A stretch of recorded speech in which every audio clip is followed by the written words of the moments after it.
Okay, இங்க எவ்வளவு பேருக்கு வந்து தமிழ் புரியாது? ஓகே, அப்படி யாரும் இல்லைல்ல. அப்போ சரி, நம்ம தமிழ்லையும் இங்கிலீஷ்லையும் சேர்த்து பேசுவோம். ஏன்னா அடுத்து வரப்போற ஸ்பீக்கர் வந்து நம்ம கிட்ட தமிழ்ல பேச போறாரு. அவர் பேரே வந்து தமிழ் மணவாளன்.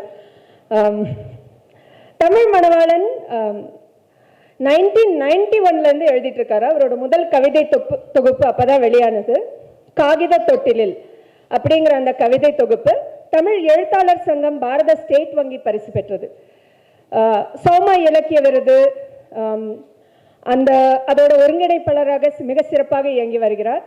இவருடைய நவீன கவிதைகள் அடங்கிய கவிதை தொகுதி அலமாரியில் ஒரு ராஜ கிரீடம் 2000 புத்தாயிரத்தாண்டு நள்ளிரவில் வெளியிட்டார். அந்நூல் இலக்கிய பரப்பில் முக்கிய கவனம் பெற்றது. அதற்கு தக என்னும் இவரின் அடுத்த கவிதை தொகுப்பு 2004 வெளிவந்தது. மாற்று பாலினத்தவர் நலன் கோரி தேசிய சட்ட ஆணைக்குழு தாக்கல் செய்த பேராணை விண்ணப்பத்தின் மீது உச்சநீதிமன்றம் வழங்கிய தீர்ப்புரை இவரின் தமிழ் மொழிபெயர்ப்பில் நீளும் கைகள் என்னும் நூலாக 2018 வெளிவந்துள்ளது. தமிழ் இலக்கிய வட்டத்தில் இவருடைய கான்ட்ரிபியூஷன்ஸ் வந்து ரொம்ப ரொம்ப ஜாஸ்தி. திரைப்படத்துறையிலும் உரையாடல் ஆசிரியராக, பாடலாசிரியராக தன் பங்களிப்பினை செய்து வருகிறார். சமூக பணியில் தன்னை ஈடுபடுத்திக் கொண்டு ஆக்கப்பூர்வமான பல செயல்பாடுகளை தொடர்ந்து வருகிறார்.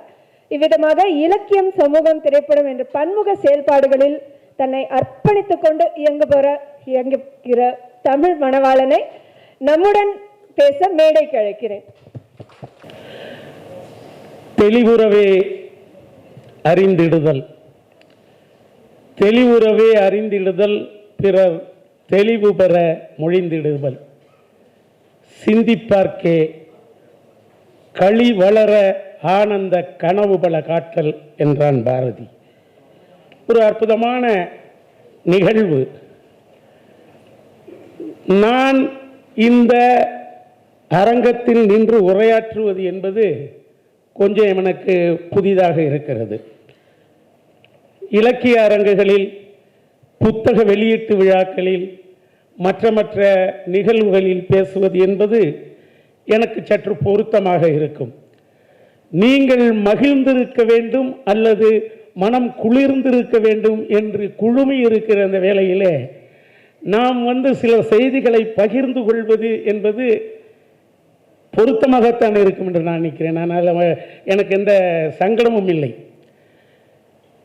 இந்த சுய அன்பு என்பதை இங்கே கேட்டார்கள். இந்த சுய அன்பு என்பது யாருக்கெல்லாம் இந்த சொல்லாட்சியே புதிதாக இருக்கிறது என்பதை கேட்டார்கள். சுய அன்பு என்பது குழந்தையிலே இயல்பாகவே நமக்கு இருக்கிற ஒரு பண்புதான்.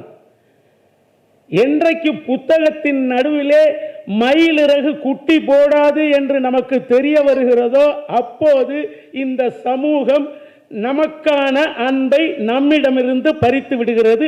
போலி அன்பின் மேல் நமக்கு ஒரு போர்வையை போத்தி விடுகிறது. சுய அன்பு என்பது வேறொன்றுமில்லை, நமது மீதான கவனம், நமது மீதான ஒரு அக்கறை, நம்மை முதலில் புரிந்து கொண்டு நமக்கான வாழ்க்கையை உறுதிப்படுத்திக் கொள்ளுகிற அந்த தன்மை, அது சுயநலம் அல்ல. இதை உடனே சுய அன்பை சுயநலம் என்று புரிந்து கொள்கிற தன்மையை நாம் பார்க்கிறோம்.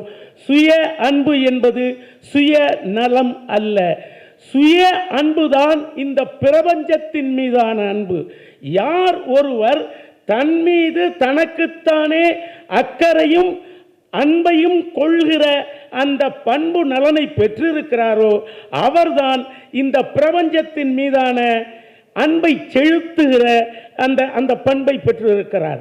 ஏனென்று சொன்னால், நம்மை நேசிக்க தெரியாத நாம், நம்மை புரிந்து கொண்டு நம்மீது அன்பினை செலுத்த தெரியாத நாம் பிறர் மீது அன்பு செலுத்துவதற்கான அந்த பண்பே வராது.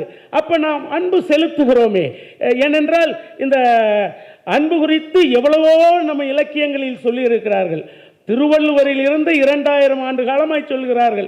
அன்பிலார் எல்லாம் தமக்குரையர் அன்புடையர் என்பும் உரியர் பிறர்க்குன்னு வள்ளுவர் சொன்னதிலிருந்து, அப்பா நான் வேண்டுதல் கேட்டு அருள் புரிதல் வேண்டும், ஆருயிர்க்கெல்லாம் நான் அன்பு செயல் வேண்டும் என்று வள்ளலார் சொன்னதிலிருந்து, உயிர்களிடத்தில் அன்பு வேண்டும் என்று பாரதி சொன்னதிலிருந்து 2000 ஆண்டுகளாக தமிழ் இலக்கியம் சொல்லி வருகிறது.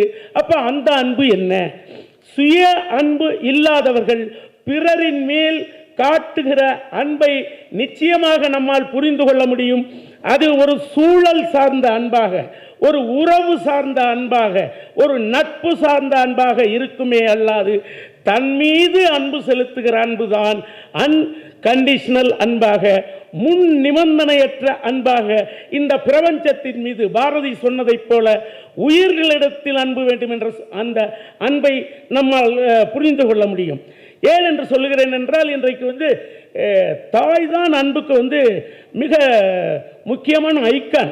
இப்போ அன்புன்னா என்னன்னாக்கா அம்மா தான். அப்பா செய்கிற அன்பெல்லாம் கூட மறைக்கப்பட்டு விடும். இங்கே அம்மா செய்கிற அன்பு தான் முதன்மையானதாக கருதப்படும். ஏனென்று சொன்னால் அம்மா தான் அன்புக்கு அடையாளம். ஆனால் அந்த அம்மா செலுத்துகிற அன்பு என்பது இருக்கிறதே, அந்த அன்பு எப்படியான அன்பு என்பதை நான் சொல்லுகிறேன். ஒரு 2 குழந்தைங்க விளையாடிட்டு இருக்கு. 2 குழந்தைங்க விளையாடுறப்ப அந்த அம்மா அந்த பக்கத்து வீட்டு குழந்தையிடம், உங்கள் அம்மா வந்துட்டா, ஓடு ஓடு வீட்டுக்கு போ என்று சொல்லுகிறார்கள். அப்போ அந்த குழந்தை சொல்கிறது, இல்லை ஆண்டி, எங்கள் அம்மா கோயிலுக்கு போயிருக்காங்க, 7 மணிக்கு தான் திரும்ப வருவாங்க என்று சொல்ல. இல்லை இல்லை இல்லை இல்லை, அம்மா குரல் கேட்குது, ஓடு ஓடு ஓடு என்று திரத்துகிறார்கள். அந்த குழந்தை ஓடியவுடன் தன்னுடைய பிள்ளைக்கு 2 இட்டலியை வைத்து அந்த தாய் தருகிறாள். அந்த தன்னுடைய பிள்ளைக்கு 2 இட்டலியை கொடுக்கிற தாய் தன் குழந்தை மீது அன்பு வைத்திருப்பதாக நாம் சொல்லுகிறோம். ஆனால் அந்த இட்லியை கொடுத்த உடனே அந்த குழந்தை, வாங்கிய குழந்தை பொம்மைக்கு ஊட்டி விடுகிறது. அந்த இட்லியை பொம்மைக்கு அந்த குழந்தை ஊட்டி விடுகிறது நண்பர்களே. அப்ப அந்த குழந்தை காட்டுகிற அன்பு தான் நிபந்தனையற்ற அன்பு. அம்மா காட்டுகிற அன்பது தன் பிள்ளையின் மேல் இருக்கிற அக்கறையின் மீதாக செயல்படுகிற ஒரு கடமை. அதைத்தான் அன்பு அன்பு அன்பு என்று நாம் மாற்றி பேசுகிறோம். ஆனால் அந்த தாய் தனக்கான சுய அன்பை பெற்றிருக்கிற, மன ஈரத்தை பெற்றிருக்கிற அந்த தன்மை இருந்தால், இப்ப என்ன இப்போது இந்த அன்பு செலுத்துவது என்பது இருக்குல்ல, இந்த அன்பு செலுத்துவது என்பதே ஒரு போதையாக மாறிவிடுகிறது.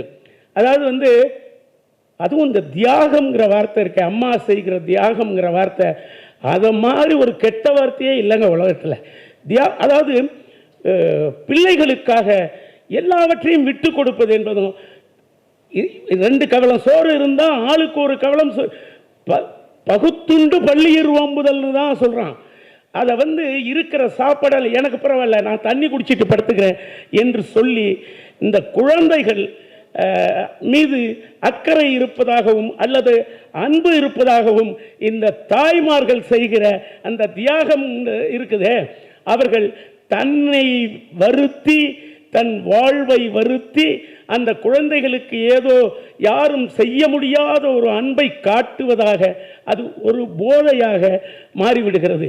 இன்னொரு சிக்கல் இந்த அன்புல இருக்கு. சுய அன்பு அற்றவர்கள் பிறர் மீது காட்டுகிற அன்பு இருக்குல்ல, ஓ நல்லதுக்கு தானே சொல்றேன், அதனால தானே சொல்றேன் என்று அடுத்தவனை அன்பின் பேரால் பெரும் சங்கடப்படுத்துவது. ஒரு 15 ஆண்டுகளுக்கு முன்னால் நான் 3 வரியில தான் ஒரு கவிதை எழுதினேன். அன்பின் பெயரால் என்னை அவமானப்படுத்துவாயெனில், அன்பின் பெயரால் என்னை அவமானப்படுத்துவாயெனில் அந்த அன்பில் தீ வை அப்படின்னு எழுதினேன். அன்பின் பெயரால் அடுத்தவனை உன் நல்லதுக்குத்தான் சொல்றேன், உன்னுடைய நலனுக்காகத்தான் என்று சொல்லுகிறேன் என்று அடுத்தவர்களுடைய வாழ்க்கையிலே மிகப்பெரிய சிக்கலை உருவாக்குகிற மனநிலைக்கு அன்பின் பெயரால் ஆளாக்குகிறார்கள். இப்ப சுய அன்பு கொண்டவர்களாக நாம் தகவமைத்துக் கொள்வதற்கான அந்த சாத்தியங்கள் சிலவற்றை பார்க்கணும். ஏன்னா பிகமிங் உருவாகுதல் என்று சொன்னால், இப்ப ஒரு மனித மனம் என்பது மூளையிலிருந்து அறிவு செயல்படுகிறது. மனம் என்பது உணர்ச்சிகளை செயல்படுத்துகிறது. ஆனால் மனம் என்கிற உறுப்பே உடலில் கிடையாது. மனம் என்கிற உறுப்பே கிடையாது. நாம நம்முடைய வசதிக்காக அறிவை மூளை என்றும் உணர்ச்சிகளை மனம் என்றும். அப்போ மனம் எங்கே இருக்கிறதுனா இதயம்னு கண்டுபிடிச்சான் நம்மால். இப்போ மூளை இதயம் இரண்டுக்குமான அந்த போட்டி எப்போவுமே நடந்துகிட்டு இருக்கும். அறிவுக்கும் உணர்ச்சிக்குமான போட்டி எப்போதும் நடந்து கொண்டே இருக்கும். தீதும் நன்றும் பிறர் தரவாரா என்று சொன்னதைப் போல இந்த போட்டி தொடர்ந்து நடக்கிற போது உணர்ச்சி எமோஷனலை, அது மகிழ்ச்சியாக இருந்தாலும் துக்கமாக இருந்தாலும் கோபமாக இருந்தாலும் வெறுப்பாக இருந்தாலும் இந்த உணர்ச்சி எப்பவுமே அதிகபட்சமாகத்தான் செயல்படும். அறிவு மட்டும்தான் அந்த நிகழ்காலத்தின் மீது தன்னை செலுத்தி அந்த உணர்ச்சிகளை அடக்குகிற வேலையை அந்த அறிவு செய்கிறது. இப்போ அறிவுக்கும் உணர்ச்சிக்குமான இந்த போராட்டத்தில் உணர்ச்சி என்ன பண்ணும்னா, மனம் ஜேகே சொல்கிறார், பல்வேறு விதமான கடந்த காலத்தின் நினைவுகளை எல்லாம் போட்டு வைத்து கொண்டிருக்கிற இந்த மனத்தில் ஒரு அம்பரா துணி தொங்கிக்கிட்டே இருக்கும். யாருக்கு எவ்வளவு பிரச்சனை வருகிற போது அந்த அம்பை பயன்படுத்துவதற்கு எதிரிகளுக்கு மட்டுமல்ல, துரோகிகளுக்கு மட்டுமல்ல, நண்பர்களுக்கும் பயன்படுத்துவதற்கு அம்பரா துணியிலே அம்பை வைத்து கொண்டே இருக்கிறது இந்த மனம். அப்ப அதை கட்டுப்படுத்தி அல்லது காலம் கடத்த வைத்து நண்பனின் மீது அந்த அம்பை பாய்ச்சி விடாது என்று சொல்லுவது மனம். இப்படி உணர்ச்சிகளை ஒரு கண்ட்ரோல்டு எமோஷன் என்கிற அளவிலே, ஒரு கட்டுப்பாடுடைய உணர்ச்சி என்கிற அளவிலே அறிவு தொடர்ந்து தொடர்ந்து தொடர்ந்து அதை கட்டுப்பாடுடன் வைத்திருக்கிறது. அப்போது இந்த மனத்தின் உணர்ச்சிகளை கட்டுப்பாடோடு வைத்திருக்கிற அறிவு மேலோங்கி இருக்கிற போது அது புத்திசாலித்தனமாக மாறுகிறது.